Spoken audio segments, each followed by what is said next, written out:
Yes, magandang hapon sa ating lahat o saan man sulok kayo ng mundo, ano. So, ang pag-usapan po natin ngayon ay patungkol sa ating bansa. Ngayon na nag-resign si Secretary Anyo at saka si Secretary Galvez, na kung saan ay nagsama kami niyan sa 2nd Infantry Division. Si Colonel Anyo that time, 2009, ay isang brigade commander sa 201st Brigade, naka-assign sa Quezon. At si General Galvez ay siyang naging boss ko sa G3 2nd Division, Tanay Rizal, ano? At silang dalawa naman ay sa totoo lang napakabait na opisyal. At silang dalawa rin ay naging chief staff, pinakamataas na posisyon ng Armed Forces of the Philippines. Pero sila ay nasasabit sa controversial na malita-malita. Uh, Hindi natin ngayon alam ang katotohanan, kung sila ay magsasabi ng katotohanan sa nangyari sa loob ng Marcos administration or silent lang sila. Magdi-decide sila dyan saan ba talaga ang maganda, yung magsaside sa grupo na tumitingin, lumalaban sa katiwalian ng ating gobyerno, or manatili silang tahimik. Sa mga ganon, para sa akin mabaho na ang pangalan nila dahil sumabit sila sa mabahong administrasyon. Damay sila doon. Now, kung gusto nilang mabago ang pananaw ng Pilipino, kasi marami rin Pilipino na naniniwala sa kanila o naniniwala sa administrasyon, pero titingnan natin. So,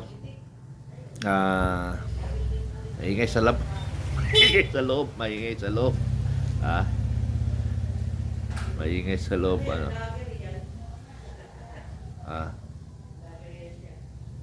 Maingay sa loob, pasensya na lang ha, maingay sa loob. Nakukuha niyo yung boses, ano. Mapapag-usapan sila sa buong mundo, ano. Anyway, humina ang loob, humina. Kasi, ganun talaga pagka nagbablog ka na medyo may maingay, nasisira yung usapin ninyo, ano. Pero anyway, ituloy ko lang ang napag-usapan natin. Ay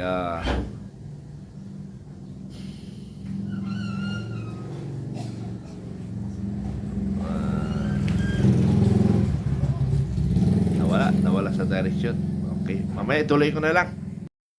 Bakit ganito ang ating bayang Pilipinas? Napakagulo. Sa totoo lang, ano, itong administration na ito, simula 2022, ang pinagtatalunan lagi natin in Duterte at saka Marcos. Saka yung pundo, inubos ang kaban ng bayan. PhilHealth, yung SSS, GSIS, yung SSS at saka GSIS, more or less 124 billion ang nawala. Sa PhilHealth, 92 million, pero 60 billion pa lang ang na-release. Ngayon may order ang Supreme Court na ibalik yung 60 billion sa PhilHealth. at marami pang pinagkukuha nilang pundo. Instead na dadagdagan nila yung pundo, inalis pa. Hindi natin maintindihan itong gobyerno na ito. Since 2022, pinag-usapan korupsyon, pinag-usapan politika. Hindi na pag-usapan ano bang mga project magagawa ng administrasyon na ito. Mayroon silang unang controversial talaga ng SUNA 24, yung flood control project. 2024 sa SONA, 550 billion accomplished flood control project. Yung iba, ghost. Yung iba, talagang 10% lang yata na-implement doon sa 100%. Yung 90% nasa bulsa. Yung 10% na-implement. Kaya isang ihip mo lang, wala na yung flood control. Bakit ganito ang bansa natin? Ayon sa nauulat sa international news, ang Pilipinas ay pangatlo sa pinaka-corrupt na bansa. Biruin mo yun, pangatlo sa pinaka-corrupt na bansa. Tapos tayo, wala tayong ginagawa. Bagkus, kinakampihan nyo pa si Marcos. Tapos titirahin nyo si Duterte. Bakit hindi ko maintindihan? Tirahin mo si Marcos, ang ganti nila Duterte. Ano bang kapasidad ni Duterte na takot kay Duterte? Baka si Duterte ang lagi niyong tinitira. Yan, layo pa ng eleksyon para tirahin nyo eh. At saka wala naman nakapwesto sa mabigat na katungkulan ang mga Duterte. Yung pangalawang pangulo, wala yung papel. Mabuti pa nga, maging mayor ka na lang kaysa vice president. Dahil yung mayor may pundo, may making dam. Yung vice president, wala. Nakaupo ka lang yan. Oy, presidente, maupo ka lang yan, matulog ka lang. So wala magagawa ang vice president kung hindi matulog lang talaga. Tapos ngayon, ang hanapan, vice president, mga ungas talaga rin itong Pilipino, no?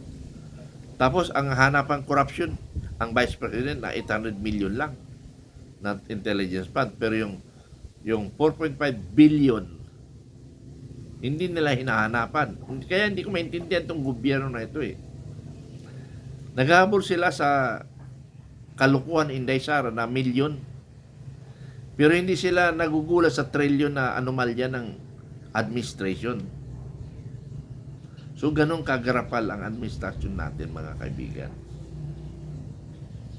Kaya, nasa inyo na yan. Pero sa totoo lang, napansin ko ngayon, humina na ang vloggers ng Marcos.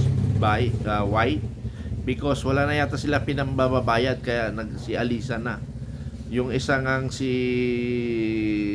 Maldita number 1 nagbabatikos sa mga Duterte. Ngayon, iba ng kanyang pudaday na yung kanyang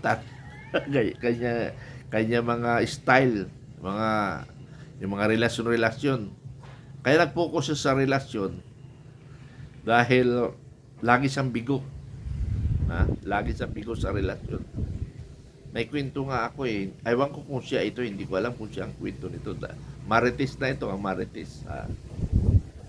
Hindi ko alam kung siya ito. Kasama daw nila vlogger sa Marcos Duterte noong Duterte. Wala siyang ginagawa kundi wala siya, sunod-sunod na siya. Kumbaga siya yung bugaw nila. Pero ngayon, Rayna na. Gumanda na. Pero anyway, siningit ko lang yan para mayroon tayong patalastas. So, ganun lang mga kaibigan.